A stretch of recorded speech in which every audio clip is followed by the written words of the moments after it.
afternoon, and thank you for joining us for our fourth Facebook Live Q&A with Summit Common Council members, and today the Mayor.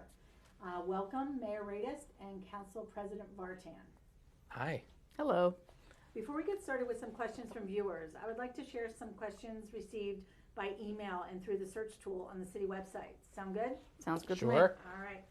Mayor Radest, you're in the last 8 months or so of your 8th and final year as mayor.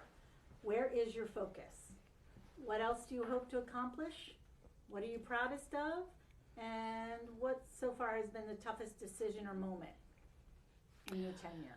Well, thank you. Thank you very much, Amy, for helping to facilitate this. I think it's been a useful tool of opportunity to talk to the community.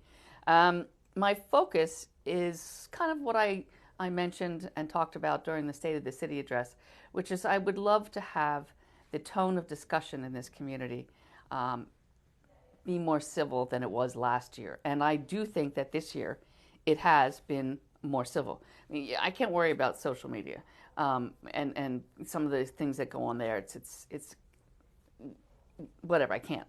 But there are things that council can do and I can do and city workers that we can control, and I would hope that our example will encourage members of the community to be as equally civil in response.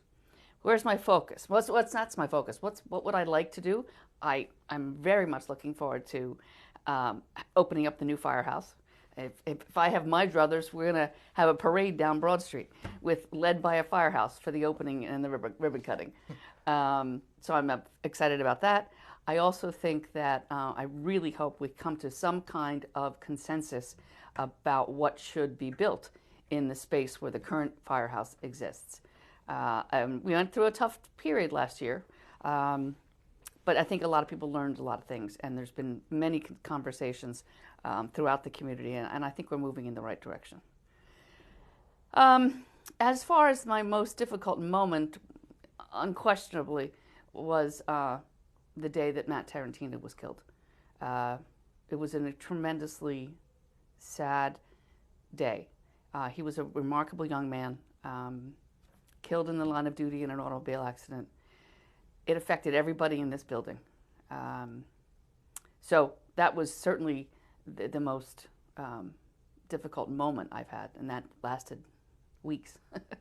And as far as decisions, I think it's decisions that have been difficult about people on boards and committees, and I take it very seriously, and I take it to heart to do the right thing. So I'm not going to get into details, but that has certainly been something that I put a lot of time, thought, and energy into. Okay, and then thank you. What are you proudest of? Any one thing that you can think of that pops to mind? Yeah, probably that when I walk around town or I'm in a restaurant or I'm at a school, people go, "Oh, you're the mayor. Hi, mayor." And people seem to be grateful that I'm visible. And I think that is something that has taken an awful lot of time and energy on my part, but I've enjoyed every single moment of it. Now, that's not true. There are a couple of negatives here and there. But for the most part, the vast majority of the time that I have spent in this job has been very positive. I think the mayor's being incredibly modest. I think you're being incredibly modest. I think there is no single person more directly responsible for full-day kindergarten in this community than you, and I think that's something that we should be incredibly proud of as a community to have. And yes, especially as my granddaughter, who's going to be in kindergarten next year in a nearby town, did not get full-day kindergarten. Right. So this has made Summit more competitive. Mm-hmm. It's made Summit more fair, more equal. I think it's a huge deal. And it's, thank you. Yeah. And last year I was council president pro tem, which means, on the rare occasion that you're not available for something, I would step in. And I remember being outside in the courtyard here doing a wedding for you. People don't know this. The mayor does like 2 or 3 weddings a week. It's incredible. In your office here, or sometimes out in the courtyard. And I did one out in the courtyard with this young couple, and they had this huge dog, and like 25 people there, and they were starting their lives in Summit, you know, and it was just this beautiful day, and it really got me thinking about how there are so many things that we should be proud of, and so much progress has been made in this community, you know, from you know, full day kindergarten over to, you know, just the way that the city runs, and the diversity of our staff and our police department. And, you know, we've made improvements in parking, and we're trying to pass good budgets. And, you know, we've had our first 3 Pride events. And, you know, these are, you know, there's a lot of, you know, you know, where you could look at it and say, you know, when you're driving on Morris Avenue, you know, and it's like, well, when is New Jersey American Water going to pave this, right? But when you're thinking about that, I think it's also important to remember this is just an incredibly well-run city, and it's just such a wonderful place to live. And just like this family that was starting out in Summit, thousands of people choose to do that. That's true. Every year. That's true. You know, and so anyway, I tend to think of those things as accomplishments of the city, the professionals who work in this city, absolutely, as well as council and of our residents, the enormous amount of volunteers. But I have to say one thing, I don't think of COVID as being, you know, a highlight. However, we were open the whole time, and in terms of the construction department and the Department of Community Services, and I'm incredibly proud of the work that we did to bring $800,000 to the merchants who work in this town as grants to help them in there. And the notes that I've received from so many of those business owners are really very heartwarming. Yeah. So I'm very proud of that as well. And the downtown is thriving, 99% occupancy. Survived, recovered, and thriving, right? The downtown's in incredible shape. But, all right, well, great answers. Well, thank you. And thank you, Amy and Megan, for, you know, I didn't do my traditional, you know, thank you for hosting us in your office today. You're welcome. Now, Councilmember Vartan, how about you? Tough decisions or moments since you're a council member and or council president? Yeah, you know, I think, you know, I was joking about this before, and I joke about this with a lot of people. You know, I always say that you get elected, and then they literally hand you a binder full of reasons why you can't do any of the stuff that you want to do, right? And it's, and I'm only a little bit joking about that, but you know, I think one of the big things for me, it's because we're in budget season right now, and I've been finance chair for the last 3 years before I became council president this year. And one of the really big things is the capital budget, right? Like when you look at it in a vacuum, and with the individual requests that happen, you think, yeah, well, that road stinks, we should pave it, right? Or that road needs a sidewalk, we should put it in, right? And this department needs new vehicles, we should get them. And these playgrounds are old, we should do it. You know, and you think about each of these projects individually, and it's like, yeah, of course, we need to do that. But we have this tremendous responsibility as the fiduciary stewards of the city to make sure that we don't explode our debt like crazy. And so we do have to say no to a lot of those things that otherwise seem completely like, yeah, of course, we should do that. So that's been tough. That's been tough as a council member. Now this year, you know, in the 3 months, and again, I joke about this with people that I've never got a phone call yet with good news. You know, and you know, it just seems like there's a lot of things happening. You know, we've got this new PSEG expansion of the project that they're doing.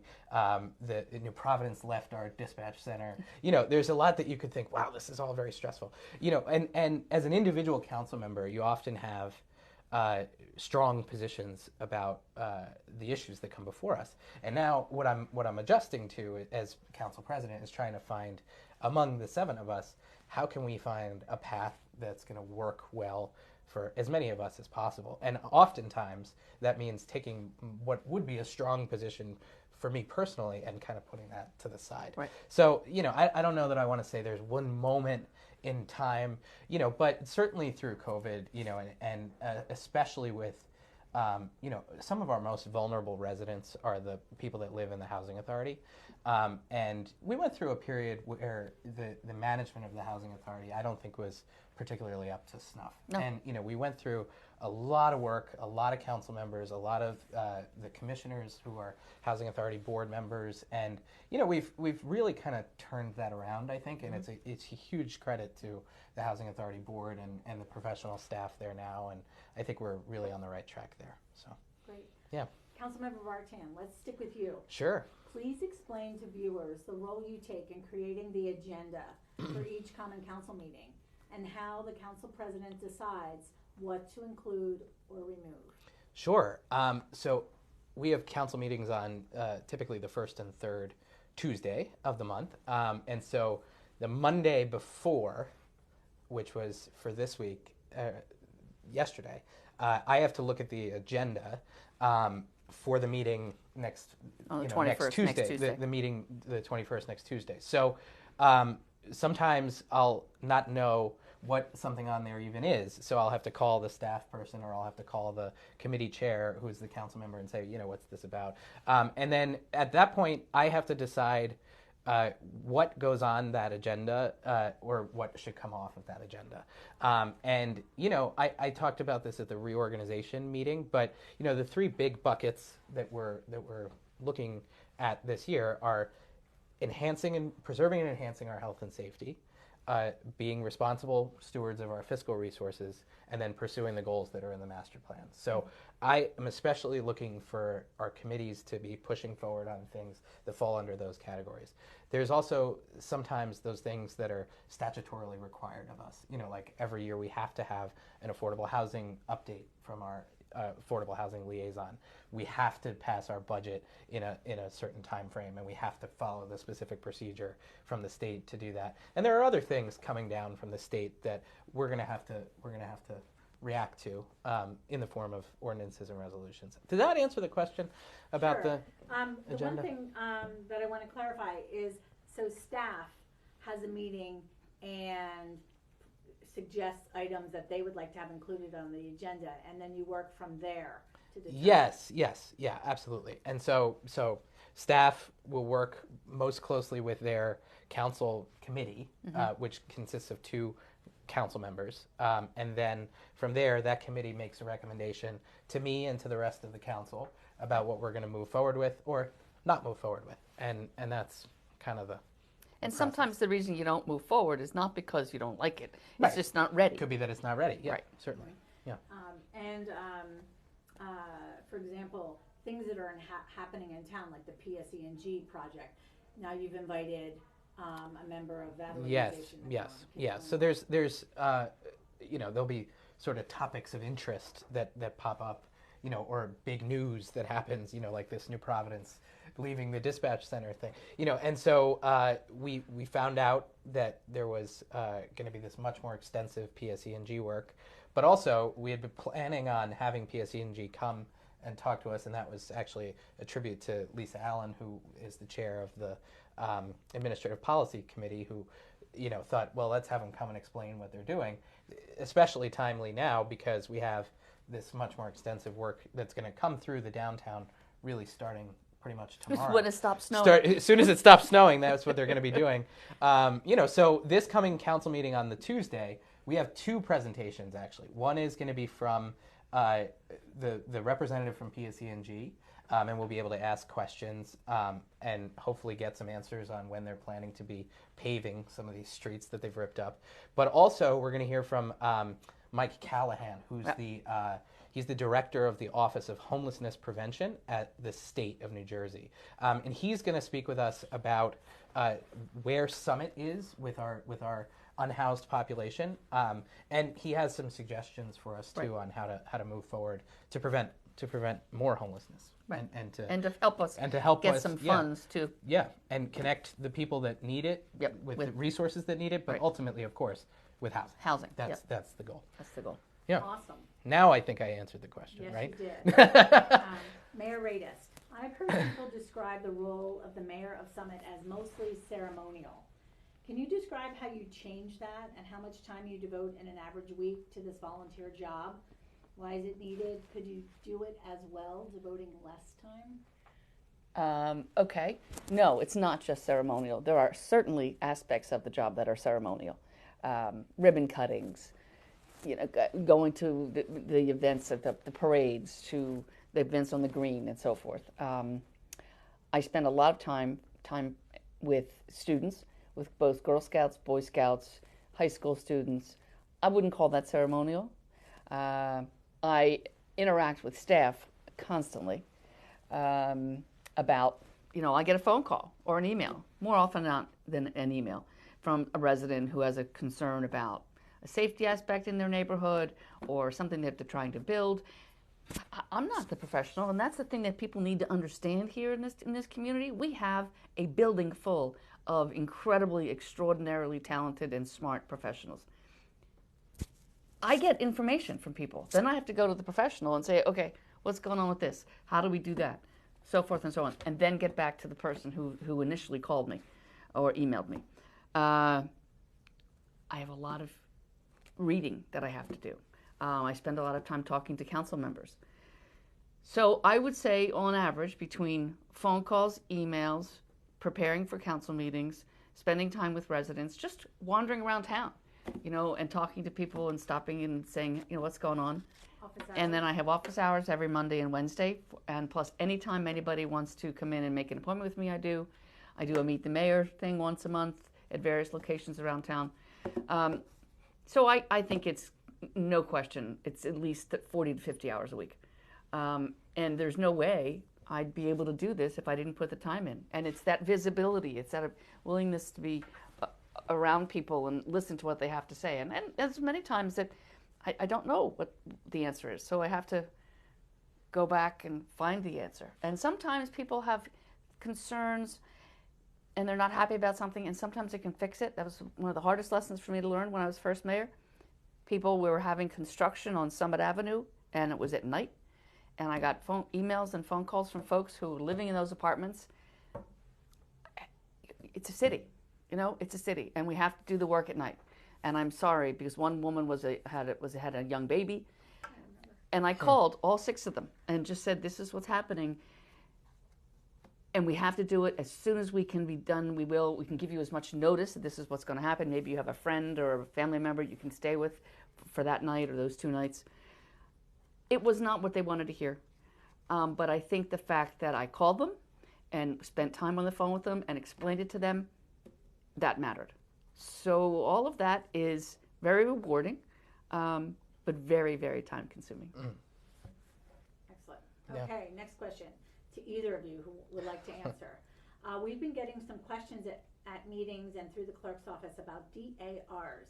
Would you please explain the discussion, action, and referral process and how it works?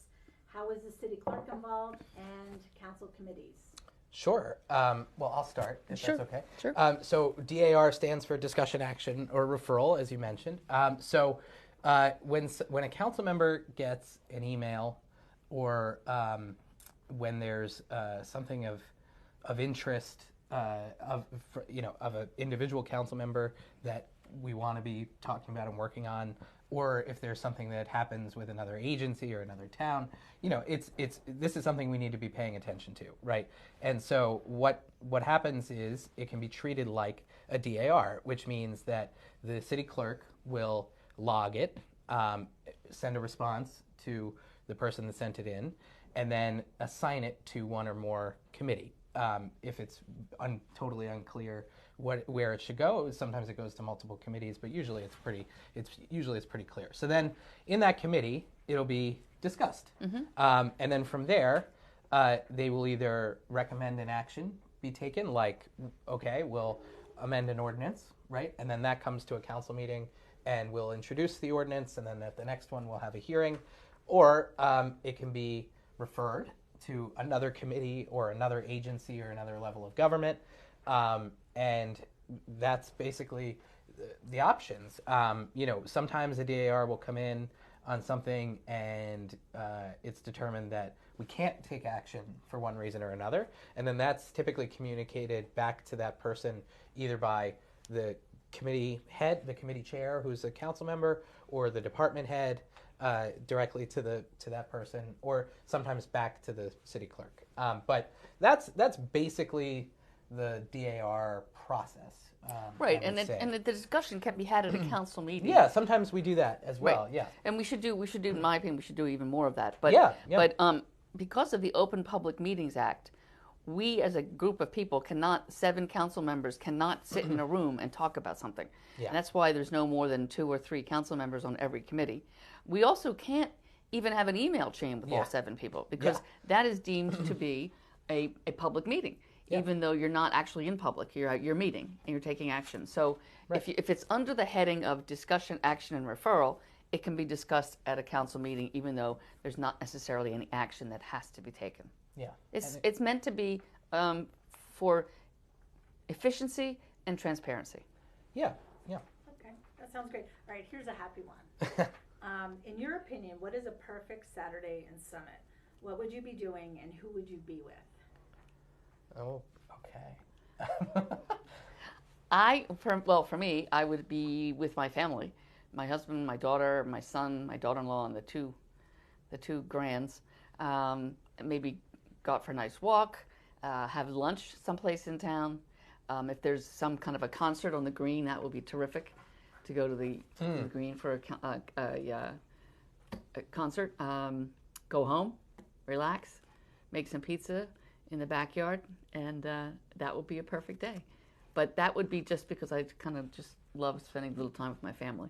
I also love the other things that go on in town. I love the 4th of July parade. The Easter egg hunt. That's coming up. Is a hoot. Yep, it is coming up. I've logged in my grandchildren to go to that. It's just there's so many wonderful things you can do. Spending an afternoon or even an hour at the Arboretum is amazing. Oh yeah. Yeah, those are my favorite things. Yeah, I have to mention Meg just in case she's watching. I haven't seen her name yet. She's busy at work. She's busy. Yeah, that's okay. So definitely Megan. Spend some time with Megan in Summit. Her parents, my in-laws were visiting. I want to say this was last summer, and we actually did walk. We spent a chunk of a Saturday. I think we had brunch first. Love a brunch in town. And then we walked around and we saw all the art installations. Oh, cool. The Summit Public Art installations. And, you like some of them more than you like others. Sure. But you're talking about public art, right? And that's the goal, so mission accomplished. And my mother-in-law is actually an artist, so she appreciated all of that stuff. And then I think we actually met my parents out for dinner later. And then I think we wound up either getting ice cream or another drink somewhere else in town, or maybe both. And, it was just kind of like a leisurely day, in and out of shops, looking at the art, looking at other stuff, and, interacting with a lot of people. And that's a typical sort of Summit Saturday. Like, you just kind of, the crowds just kind of like bring you into whatever's next, Right. And I think that's great. Sound like great days. All right, so here's a question from Megan, not your Megan, another Megan. What is the status of traffic calming on Bryant Parkway, and any update on Bryant Pond? So I could start. I'll start this one. So Bryant Parkway, we started talking about pre-COVID for sure, when I was, even before probably I joined council, but then when I joined council the first year I was the safety chair, so we hosted one of those events there in the neighborhood where we were talking about the fact that, there's a lot of volume, a lot of cars go on Bryant Parkway, and most were way above the average speed was way above the speed limit, right? And so we had sort of set up this, we were going to do a 48-hour closure, which is what's allowed. The state doesn't let you do more than that unless you ask for permission. So we were going to do that and sort of see how that affected the traffic pattern. And, we know, we know that when people are going to work in the morning on 78, they come up Orchard and cut through Bryant to get to 78 that way. Then at night, when they're coming back, we know that they come off 78 and they cut through to get back to Orchard, and and especially if you're using Waze, it does that. Even if you save 30 seconds or a minute, cuts through there. So then there were a lot of things that we were talking about. We were talking about becoming a Waze partner community, which was something that wasn't going to work well from a legal standpoint for the city. We were talking about doing the closure and then seeing what happens. And then, of course, COVID happened. And nobody drove for 6 months. And then, once school was back in session, then it's like, okay, should we try this again? Should we not? And then the signal changed. There's a left turn signal now up at Morris and Orchard as well. And then we do have approval for installing a rectangular flashing beacon at the corner of Bryant where it meets Orchard there. And that, I think, will be helpful too. So I think we have to kind of go back to where we were at the beginning. It's very frustrating to have had this lost time in the middle, but I don't know where we are now on number of cars and on whether those cars are speeding on an average basis. So I think we have to kind of go back and... So in safety, we've talked about it, and Sure. Aaron Schrager, Director of Community Services, they're going to do another traffic study because Okay. we're back to pretty much full, Yeah. car traffic post-COVID. So that's one thing that's going to happen sooner rather than later. And it's kind of better to make sure you don't do it during school vacation or weekend. You have to do it during the week. And I think that'll happen, my understanding is sometime this spring. Okay. Great.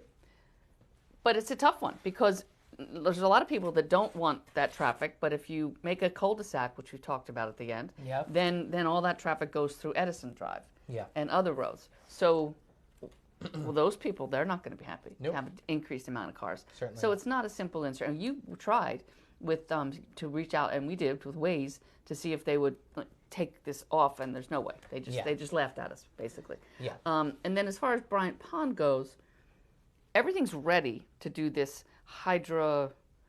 Raking?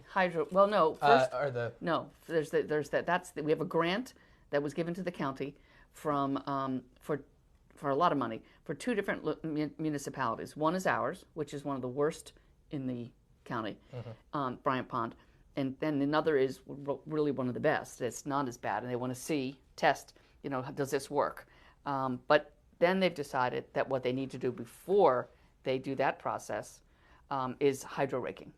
So the bids are out to do the hydro raking, but my last conversation with Aaron is, and I do not believe the hydro raking will occur because everything moves so slowly in government in general, but particularly the larger you get. So they've got to go through the grant process and then out to bid.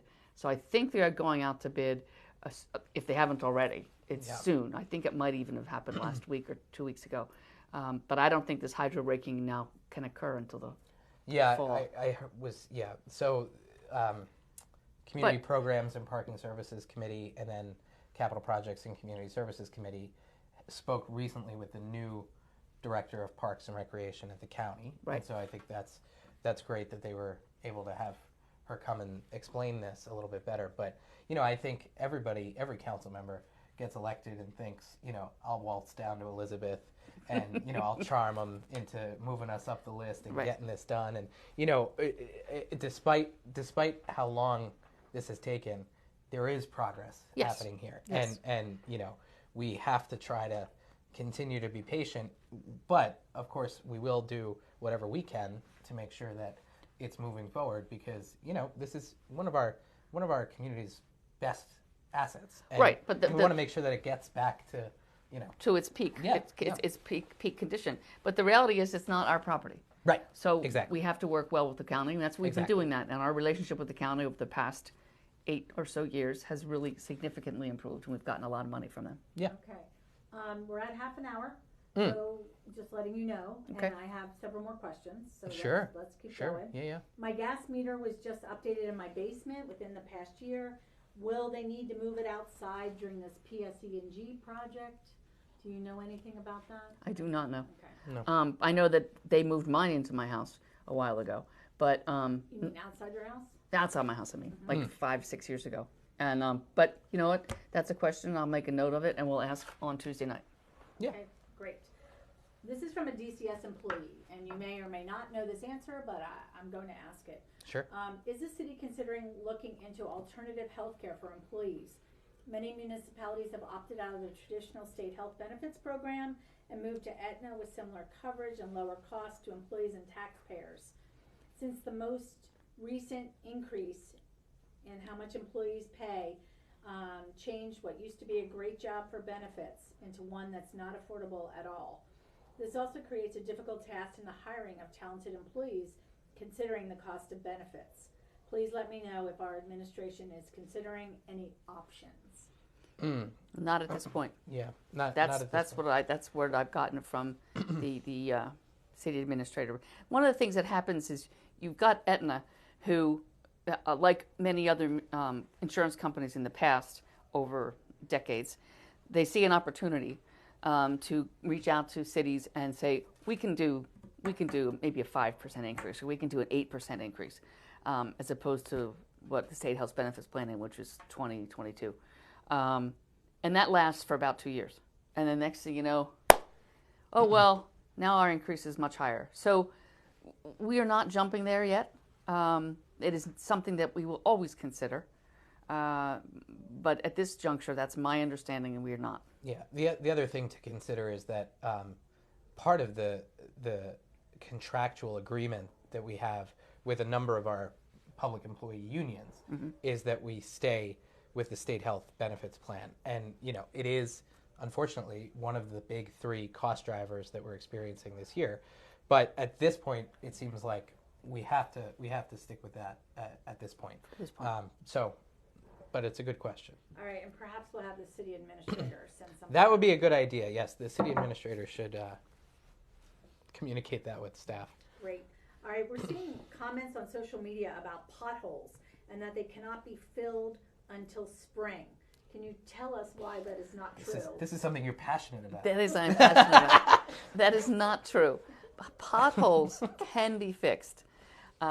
It's repaving entire streets curb to curb that cannot be done because the resources, the asphalt is just not available at this time of year. So if you see a pothole, go to see Click Fix on the city website or go to the Union County website, because as you know, Springfield Avenue, Morris Avenue, Broad Street, they are county roads. We can't fix those potholes, but the county can. So go to and if you don't know whether it's a county road or a city road and you don't want to go through the trouble of trying to find out, send it the location of the pothole to both the Union County and to the City of Summit. Yeah. Okay, great.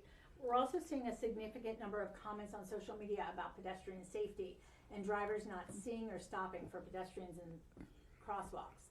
As a member of the safety committee, Mayor Radest, would you please share what we're doing to increase safety for pedestrians? Sure. So as everybody knows, traffic and safety is 3 E's, right? Education, engineering, and enforcement. So we have found, much to our consternation, that a lot of people are not paying attention to pedestrian safety rules. And I don't mean just the drivers. I also mean people who are walking, the pedestrians. Frankly, quite recently I was crossing on Springfield Avenue going from one side to the other, right by Winberry's. And a young lady was walking in front of me, and she was like this with her phone. She stepped off the curb, did not even look to see if anyone was coming. And I said, I couldn't resist. I sort of tapped her nicely on the shoulder, and I said, "Excuse me, ma'am. I think it's smart if you look both ways." And she said, "Well, I'm in the right of way. I've got the right of way." I said, "I know that. You do." I said, "But it's also if you don't wait for a break in the traffic, you can be subject to getting a summons." And she said, "Well, I'm in the right of way. I'm the right." And I said, "Would you rather be right or seriously injured?" I mean, and that's the bottom line. You have to do the right thing. So we are really increasing our education. We have our officers have been going to the schools. Officer Cotiga just addressed a group of close to 1,000 kids at the middle school. We have PSAs going out on social media all the time. The chief and I put out a letter to the editor talking about social media. We're just going to keep rolling it out. And in addition, we've done a lot of things for engineering in the past couple of years. 4-way stops, and when the weather does get a little better, we can restripe a lot of our crosswalks. But even if it's faded, if you come across stripes at an intersection, even if it's faded, you know it's a crosswalk. I mean, you don't need to have bright white, brand new, fresh paint to tell you it's a crosswalk, for heaven's sakes. It's common sense. And then thirdly, we have encouraged, and our police have been giving out tickets when people are parked illegally, when people are blown through crosswalks with someone that I know of at least a couple of people who've gotten tickets in the last couple of weeks because they have been running through a crosswalk or driving through a crosswalk with an individual walking in that crosswalk. Mm-hmm. So we're rather than just doing it here and there, we're making these concerted efforts for enforcement. And so that's kind of what we're doing. Yeah. Excellent. All right, this is from Diego. He's a Lincoln Hubbard parent that's concerned about safety surrounding school drop-off and pickup. He writes that he submitted a proposal to Council President Vartan about allowing Lincoln Hubbard families to use the parking lot behind CVS for school drop-off and pickup. He wants to know the steps you've taken to help solve this issue and if we're any closer to a solution. Sure. So thank you for that, Diego, and I remember that note. So the lot that you're talking about behind the CVS is called the K lot, and while it would normally be used for downtown employees, it's a reserved lot for them. During drop-off and pickup times, our parking enforcement is not going to be enforcing there. And that was basically your idea. So we're doing that. And I think, what that needs to be communicated from the city to Lincoln, and then from the principal and the administration at Lincoln to the parents, that is allowed to be happening. If you want to park in that K lot, you can do that, and then go and walk and meet your kids and bring them back there. But, what's happening now is people are lining along that street there, and kids are running in and out, and, you can understand why it's a little hectic, it's a little chaotic. The Community Programs and Parking Services Committee has discussed that. There is not going to be enforcement there, but it's a follow-up conversation that also needs to happen with safety and health as well, to make sure that anywhere where there's pickup and drop-off happening with schools, we're working with the Board of Ed to do what we need to do to make sure they're running safely and well. Right, and that parking on the K lot is for drop-off and pickup. It's not for parent-teacher conferences. Correct. It's really you might get a ticket. You will probably get a ticket, yeah. So, pickup and drop-off, that's what that's going to be for. Right. Yeah. Okay. Here's a question from Rachel. Two quick questions. First, are there plans to schedule the next Facebook Lives outside of business hours? Second, is virtual participation for council meetings still being contemplated, or will the only opportunity to have a comment submitted into the official minutes be to show up and comment in person on agenda items, or wait until the end to make a comment for items not on the agenda? Thanks. Sure. So question number one is, yes, we'll certainly consider doing these outside of business hours. We are looking at the data that says the 4 o'clock time frame is really good for this, because we get a lot of engagement at that time. The next best time is like noon, right? And so we were both unavailable at those times today, so we wound up with 3. I think after hours is typically when people might be available for council meetings, and what we're hoping to do is, if you're not typically available at that time, these are other good times that you could also potentially engage with us, right? So we're we'll certainly keep moving these times around, I think, but a lot of it is about our availability, council member availability, staff availability. We keep our staff late a lot for a lot of different stuff, and I don't know that we want to add to that regularly. There's nodding happening, believe me. But we will consider that, and we'll look at other times that are good. And then the second question is, we talk about this at almost every Facebook Live that we have, right? The council unanimously, and the mayor, I think, you're sitting right here, want to hear from our community about what you're thinking about the issues of the day, what we're voting on, and anything else, right? So always feel free to reach out to us. Our emails are on the website. Our snail mail addresses are on the website. Phone numbers are on the website. At council meetings, we have to transact the business of the meeting that has been advertised first. And there's an opportunity to comment on all of that every time we take an action. And it's really, this summit is very unique in that. A lot of other towns, they give you one opportunity for comment at the beginning, one opportunity for comment at the end. That's it. We want to hear comments on every piece of action. And so we ask about that. And then, if there's things that are public comments that want to be made that are not on the agenda, we've got a spot for that as well. At this point, we're not going to be, I don't think, considering reading email comments. Nope. Because but they go into the record. They do. So yeah. they do become part of the official minutes? Yes. Not necessarily. No. Not necessarily. So when you look at the council rules, which we passed at the beginning of the year, this year was passed unanimously. So rule number 7 talks about correspondence to the council. And when there's Board of Ed minutes, when there's different, when zoning boards or planning boards or councils from other towns are doing things, they go into the minutes as correspondence. But then correspondence that we receive as individual council members can be treated like a DAR, and they can be discussed at council meetings in that way, or in committees in that way. So I hope that answers the couple. Yeah, of and every questions. council member gets the email. Yeah, every council member is reading emails. Yeah, for sure. Okay, great. Here's a question from Patrick. And I just got a comment that some people can't hear me asking the questions. So if you could just restate them after I ask them, I think it could help some of our viewers. Sure. I know several residents that have had their Oprah requests denied. Rosemary, the city clerk, at the last council meeting explained why that may be. I think it would be helpful to have do's and don'ts when filing an Oprah request information on the city website. Sure. That's not, and at the last meeting, our city attorney.